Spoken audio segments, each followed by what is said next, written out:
Well, we come to our last service together. Thank you for being here tonight, and just thanks for having me this week. I've enjoyed myself tremendously and been encouraged by you, and I hope that that's been reciprocal and you've been encouraged by me. I just appreciate the opportunity to just get to know you and visit and talk and share. It's all been great. Your hospitality has been wonderful, and comments have been very kind. And I appreciate your prayers more than anything. And so thank you all thanks for everything. I was trying to come up with a word to define Curtis. And I don't know what it would be. You know, I got to thinking today, Rebecca is so nice. She's so nice and kind and sweet. Then there's Curtis. Opposites attract. But I got to thinking about his kids. How lucky you are. Because you're fixing to go on a long trip to Texas. And there's going to be 2 full days of dad jokes. So just get ready. I just can't imagine what that trip will be like. Look at them. They're just so excited. You just see it all over their faces. Oh, it's been good to be with them too. I appreciate them so much. I'm going to head home as soon as services are over tonight. I'll shake your hand. We'll talk for a minute. And then I'm heading home. So appreciate your prayers at my travel. Proverbs chapter 4, beginning in verse 1. Proverbs 4, beginning in verse 1. Hear, O sons, the instruction of a father, and give attention that you may gain understanding. For I give you sound teaching. Do not abandon my instruction. When I was a son to my father, tender and the only son in the sight of my mother, then he taught me and said to me, let your heart hold fast to my words. Keep my commandments and live.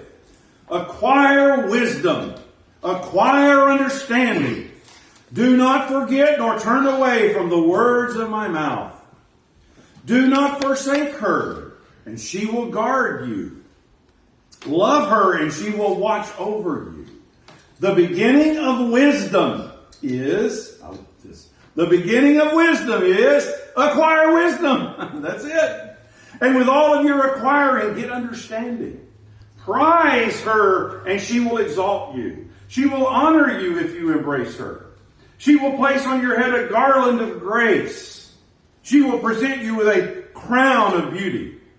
Hear, my son, and accept my sayings, and the years of your life will be many.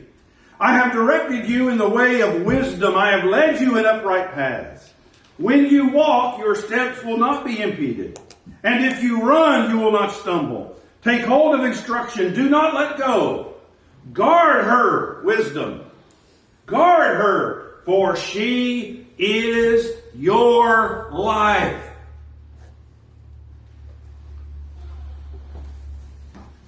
Such is the parent's instruction to a child, to their son. These are tough times as a parent. I don't think that's any new revelation to any of us. It's just true that we are up against an onslaught of satanic propaganda and culture that is unprecedented in our lives. It's just the reality of our times. And it is easy for us as parents to just check out. It's easy for us as parents to adopt the hear no evil, see no evil. I don't want to get involved. That's easy. But it's not right. And so the choppy waters of the single-digit years of child raising, 7, 8, 9, turn into full-fledged Class 4 rapids when the kids become tweens, 10, 11, 12, and then teens, 13 and beyond. And some parents they just give in. They don't want the hassles. They don't want their child to become mad at them. They don't want their child to be deprived about apparently what everybody, other child in America has. And so this definite cultural shift in the way parents parent today is quite obvious. And I'm not sure when that really started. But there is a societal shift of authority away from the parents to the kids. And I've seen a lot of families that what the kids want, what the kids think, what the kids like is more important than parental guidance, like we just read in Proverbs chapter 4. And so, we'll just let the kids decide. Becomes the mantra of 21st century parenting. So how can I, as a parent, how can I navigate through these waters of uncertain times? How can I raise my kids without losing my mind? How can I train them in the way that they should go when culture is taking them swiftly in the opposite direction? The first thing I think we have to understand is this really isn't anything new. Isaiah said in Isaiah chapter 5, "Woe to those who call evil good and good evil, who substitute darkness for light and light for darkness." So that's been going on a long, long time. But we see it just happening so rapidly in our times. One writer calls this time in which we live the collapse of parenting.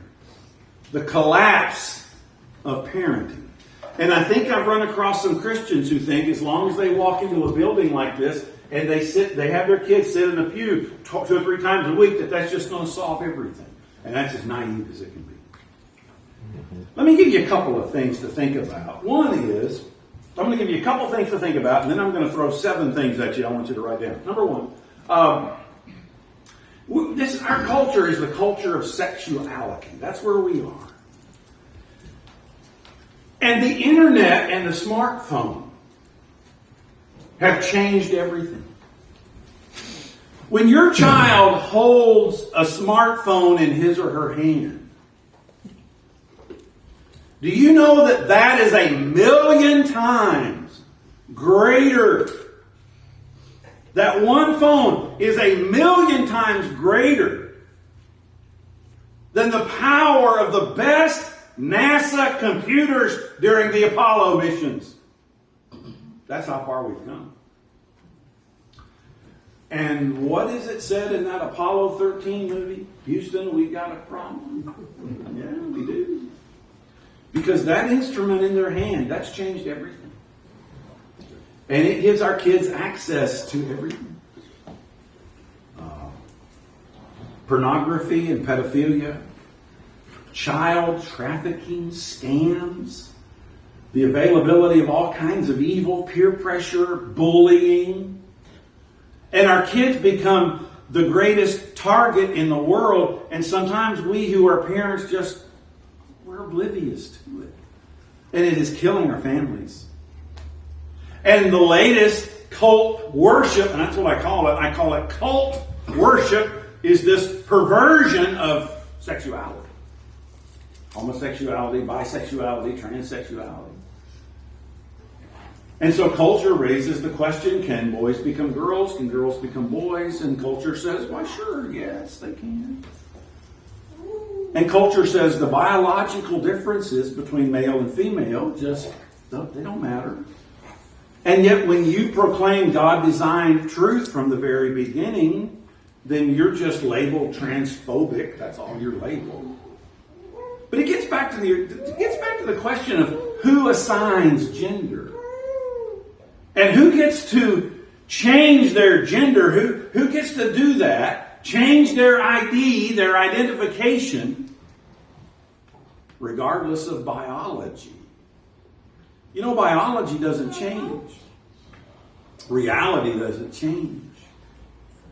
But in our day, reality is whatever you want reality to be. If it's your reality, then that's your reality. Our youngest son, when he was going to Middle Tennessee State University, was still driving this pickup truck. He had a 1999 Chevy Silverado with about 250,000 miles on it.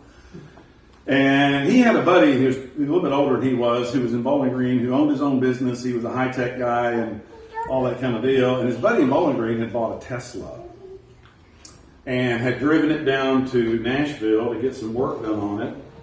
And he had told Luke, said, hey, come over to the Tesla dealership and pick me up. We'll go out for lunch and hang out for a couple hours while they fix my car and we can visit and talk and stuff. And so Luke went over there. He said, Dad, do you know what it's like to drive a 1999 Chevy Silverado pickup into a new Tesla dealership lot? He said, you want to get funny looks? He said, I got funny looks. And I parked that thing, and the look said, how dare you park that in our lot, you know?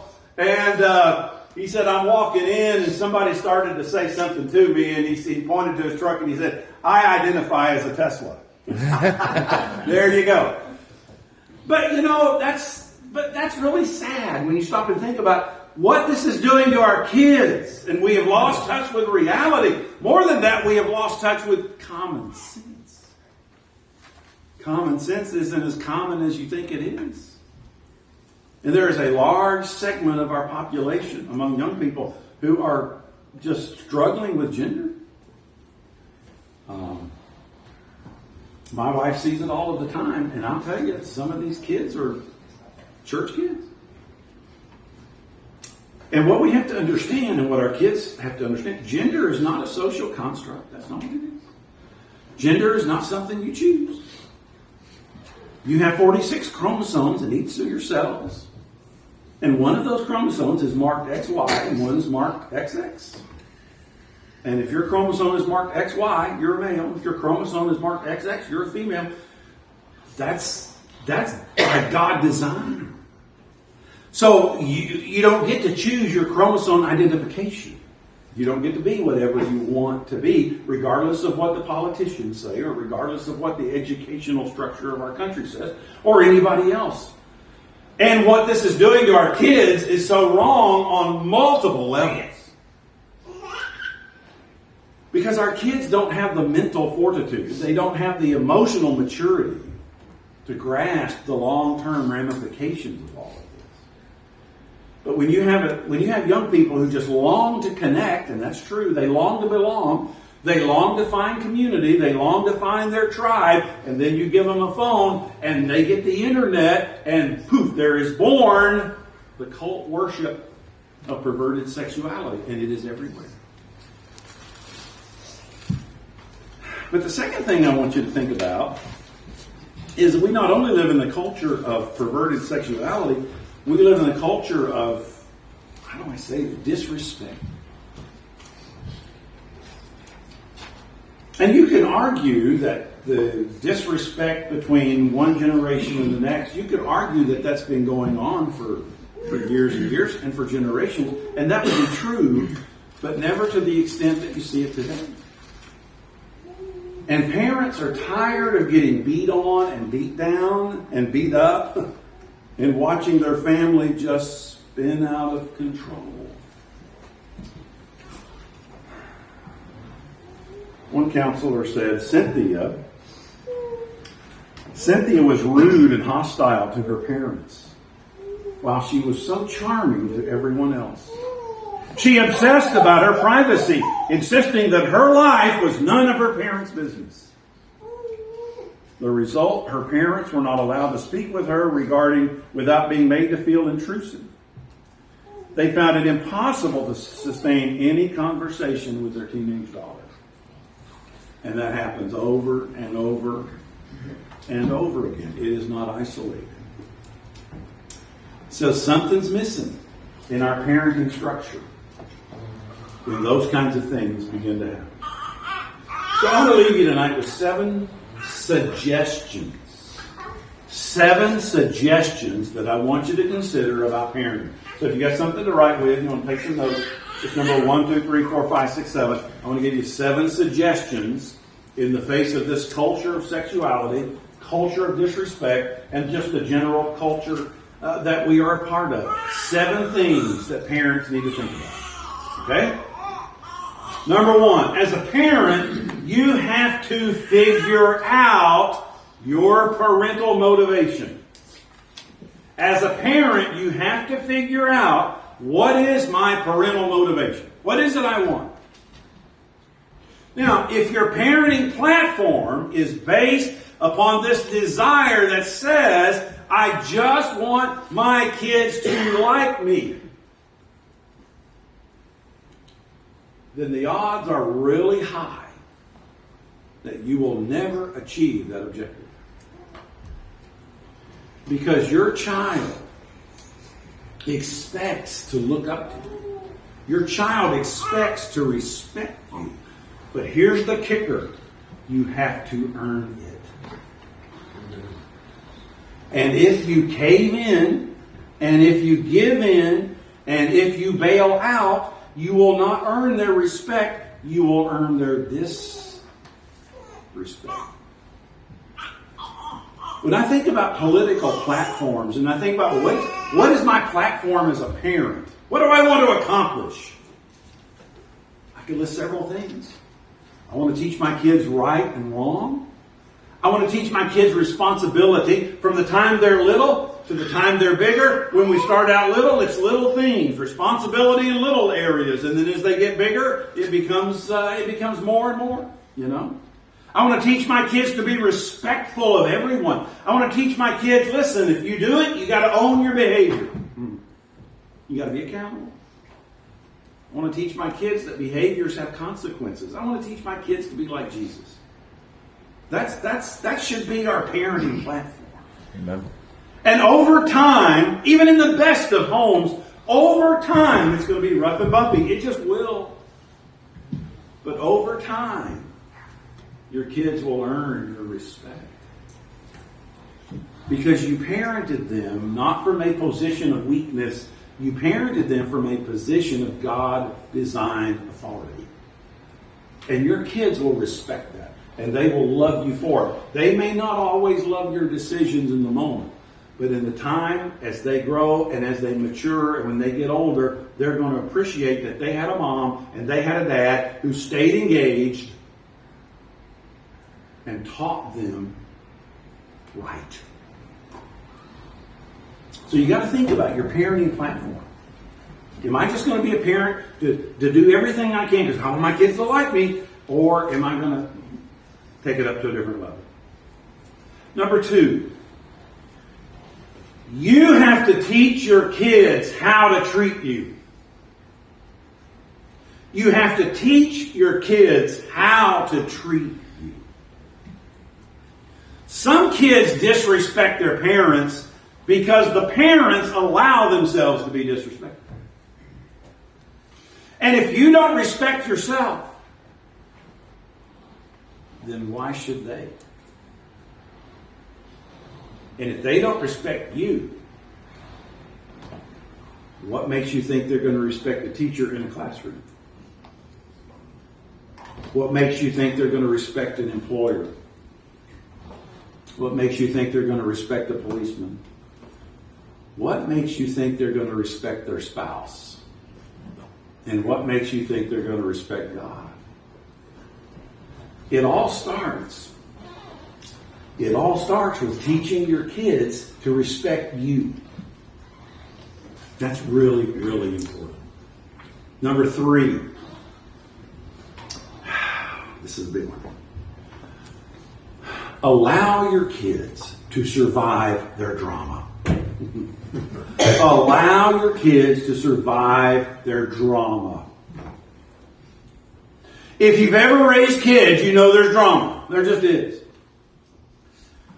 But don't be the helicopter parent who swoops in and saves the day and rescues them every time they make a bad decision. Now, I'm not talking about, don't go to the extreme. I'm not talking about something illegal. I'm not talking about something that's unsafe. I'm not talking about that kind of thing. I'm talking about teaching your kids to learn to stand on their own 2 feet and think for themselves. And how will they ever think for themselves if we're constantly rescuing them from everything? Do you know the offices of schools across this country every single day are filled with parents who have come to rescue their kids. Hey, Mom, I forgot my permission slip. Mom, I brought the wrong shoes to school. Dad, could you bring my homework? I left it at home. Whew, helicopter parent to the rescue. You know. After our 4 were grown and gone, we were empty nesters. And Julie had this idea. She says, why don't we adopt some kids that don't have parents, you know? So, long story short, we ended up adopting over the next 2 years. We ended up adopting 3 siblings from Eastern Europe. They were orphans in the truest sense of the word. They had been raised in an orphanage. The mother was incarcerated. The dad he had broken bones of some of the kids. He was just very violent. And so these kids had nobody. And so we adopted them and brought them to the States and did our best to work with them and help them and give them every chance to have a decent kind of life. And because they were from a little village up in the mountains of Bulgaria, which is, by the way, biblical Macedonia, they were from a little village up there in a little orphanage. And if we put them into the public schools where we live, in a school of 3,000 people, it would swallow them up completely. But out on the edge of our county, there was a little K through 12 school in a little community of about 800 people, which still had the same county services that the big schools did, but they let that little county school kind of be its own little deal. And I got those kids into that school. Now, it was 25 miles away, one way. So I would drive the kids in the morning, and then Julie would go get them in the afternoon and bring them back, and we would go back and forth that way. And because we thought that would give them a fighting chance. That would be a smaller environment. There'd be more eyes on them, more ways that help them. Well, one morning we're driving to school, and now keep in mind it's 25 miles. We're driving to school. We're about halfway there. And our daughter Leah, she had just turned 16. She's sitting in the passenger seat. And she just all of a sudden just said, Dada, pull over. I thought she was sick. She said, turn around. And I thought, what in the world? I said, what's wrong? She said, I left my chapstick. I left my chapstick. She said, Dad, I gotta have my chapstick. And I thought to myself, this car ain't turning around for chapstick. I said, you know what? You're going to survive. She said, I won't be. I got to have my chapstick. I said, no, honey, you'll be fine. She cried the whole deal. And she survived that day without any chapstick, you know. And then there's the Black Hawk attack helicopter parents. These are the parents who are determined their child will never face disappointment or any kind of discomfort or consequences to their behavior of any kind, and they go around dropping smart bombs on any teacher, on any coach, on any adult, on any administrator, on anybody who would dare throw a flag at their child's behavior or hold them accountable. I've seen some of those. We've got to teach our kids to survive their drama. And instead of getting all consumed in their drama, we need to just say, okay, let me ask you a question. What do you think you should do about this? Or how do you think you might have handled this better? Or help me understand why that decision you made is not a really good decision. What are you doing? You're helping them learn to think. You're helping them learn to think for themselves so they can, as adults, stand on their own 2 feet. Allow them to survive their drama. Number 4, you have to be okay, even if your kids are not okay. You have to be okay, even if they're not okay. All of us as parents, all we can do is our best. And none of us are perfect. And we go to the scriptures and we see what the scripture says and we read verses like we just read here in Proverbs about wisdom and all of that. But none of us are perfect. We're all going to make mistakes.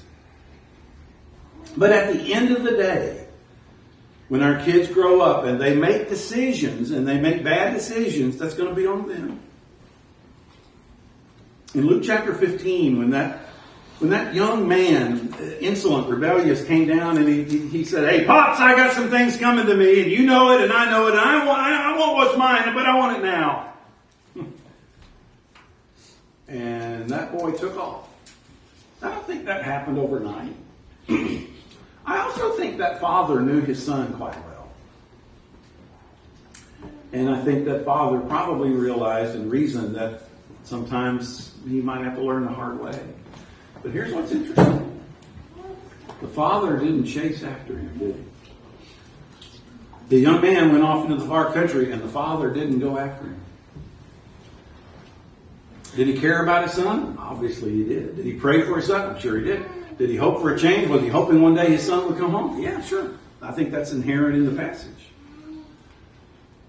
But the dad didn't just go chasing after him. The dad had to be okay even if his son wasn't okay. It's kind of when you fly on the airplane, it's the oxygen mask thing, You're traveling with small kids, put the oxygen mask on your face first, and then assist your child. And that sounds backwards. It sounds so selfish, but it's not. Because if you don't take care of yourself, you won't be around to take care of them, and nobody will take care of them. And that's the whole point. What are you doing to take care of you? What are you doing to take care of you? You have to be okay even if they are not okay. Number 5, you have to outpatient them. Remember 1 Corinthians 13 and verse 4, love is patient. You have to outpatient them. Teenagers love to spin things up. Because they want to spin things up because they want you to get caught in the spin cycle. Don't get caught in the spin cycle. What is it Solomon said in Proverbs 15 and verse 1? A gentle answer turns away wrath.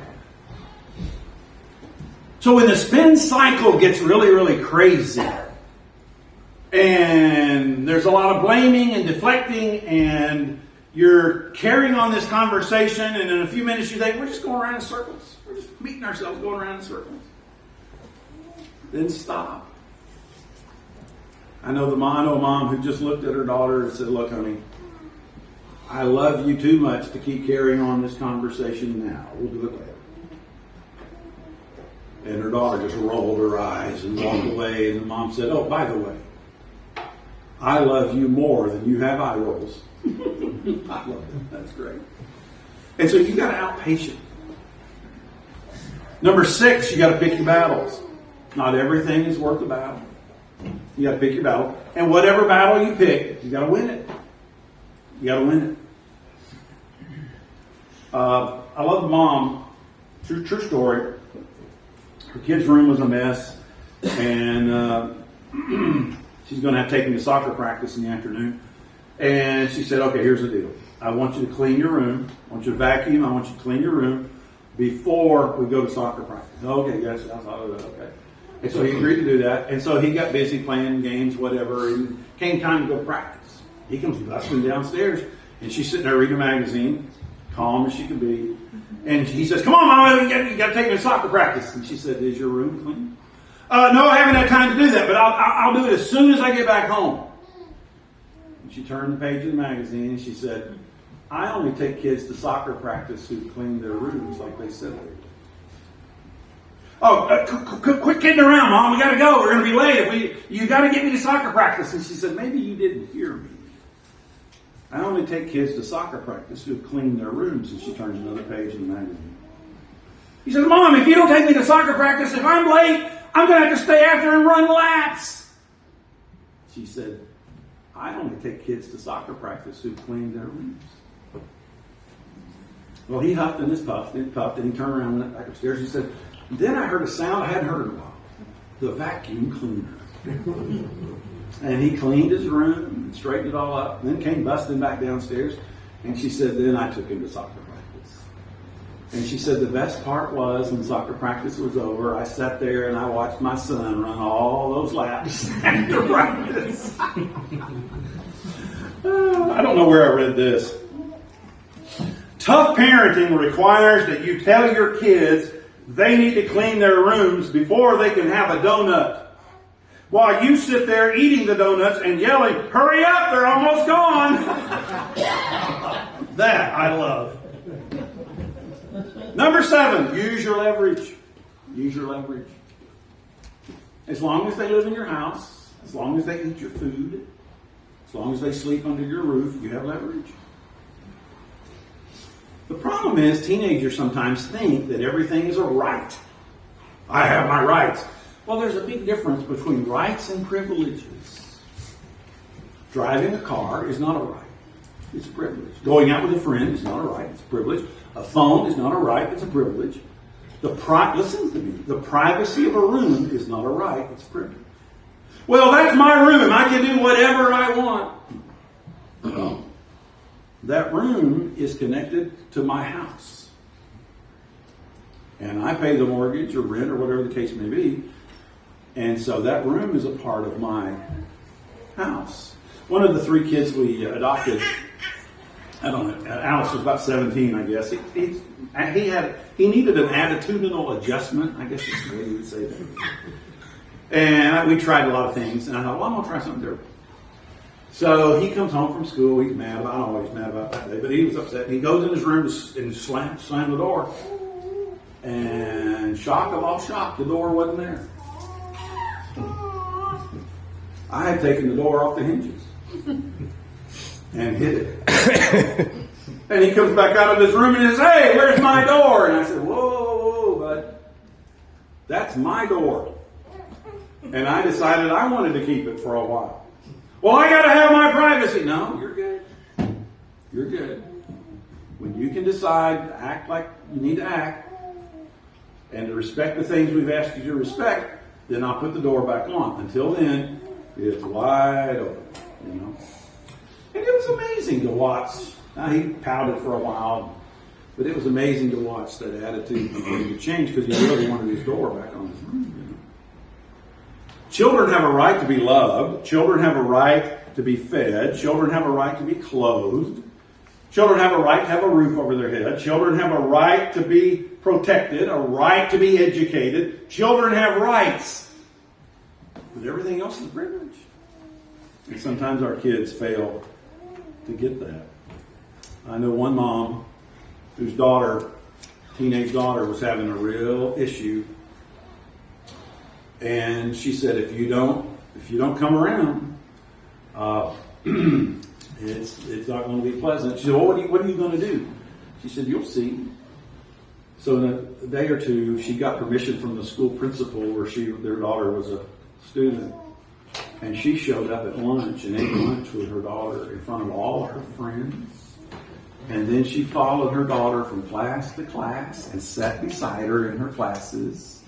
And she said it was amazing. After I did that, the attitude changed. She said, Mom, please don't ever do that again. Let's close out of Deuteronomy chapter 6, beginning in verse 1. We referenced it last night, but this is a good place for us to end. Deuteronomy 6, beginning in verse 1. Moses is talking to all of these young parents. They got all these kids. And this is what he says, Deuteronomy 6:1. Now this is the commandment, the statutes and the judgments which the Lord your God has commanded me. Look at that. God hasn't suggested I teach you this. He's commanded me to teach you these things. That you might do them in the land where you're going to possess them. So that you and your son and your grandson, he's talking about raising kids, isn't he? Might fear the Lord your God to keep all the statutes and his commandments, which I command you all the days of your life, and that your days may be prolonged. O Israel, you should listen and be careful to do it, that it may be well with you, and that you may multiply greatly, just as the Lord, the God of your fathers, has promised you in a land flowing with milk and honey. Hear, O Israel, the Lord our God, the Lord is one. And you shall love the Lord your God with all of your heart, with all of your soul, with all of your might. And these words which I'm commanding you today shall be on your heart. He's talking to parents. And parents, he said, you shall teach them diligently to your sons. And you shall talk of them when you sit in your house, and when you walk by the way, and when you lie down, and when you rise up. And bind them as a sign on your hand. And they shall be as frontals on your forehead. And you shall write them on the doorpost of your house and on the gates. Moses knew that they were going to be moving into the Canaanite pagan culture. And he challenges these parents, don't let the Canaanite culture take over your kids. The gospel starts at home. And it starts with the responsibility that you and I have as given to us by God to be the kind of parents that we need to be. We don't check out, we check in. And we stay in tune with His will and His wisdom, like we read about in Proverbs. We sing a song tonight, number 315. If you owe a duty to God in some way, please let us know if we can help in any way. Study with you or pray with you, or if you need to be baptized tonight, we can take care of that before you leave the building. Thanks for listening, and I hope it's been helpful. I hope it's been encouraging, and most of all, I hope it's been challenging to all of us. Won't you come while we stand and sing?